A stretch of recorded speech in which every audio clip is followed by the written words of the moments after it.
Qabiliyyətin yoxdur, heç qucaqlaya bilmirsənsə, heç olmasa qocalar evinə yaxınlaşdırma. Ən azından oraya yaxınlaşdırma. Çünki zamanını, vaxtını gözlə, sənin evlatların da bir az səndən tez yaxın, səni o yerə yerləşdirəcəklər. Ümumiyyətlə, nə bilim, sevgi insanın gərək ana bətindən dünyaya gələndə içində doğulsun, bulaq kimi qaynasın. İstər Allaha sevgi, istər valideynə, istər doğmalarına sevgi. O pulunla bazarda satılmaz. Allah heç kimsəyə vaxtsız itkini yaşatmasın. 9 yaşında ananı itirmək, bu düşünürəm ki, bir övlad üçün bir faciədir. Özü də, Yalçın, mənim əzizim, Allah ölənlərə rəhmət eləsin. Mən də 2-3 yaşımda atam itirmişəm.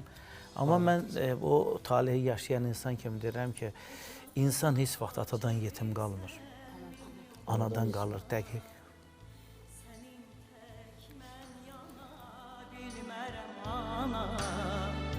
Elə borc vermişsən, 100 il çalışsam, borcunu qaytara bilmərəm ana. Ocağa çevrilsəm, min yol alışsam, sənin tək mən yana bilmərəm ana.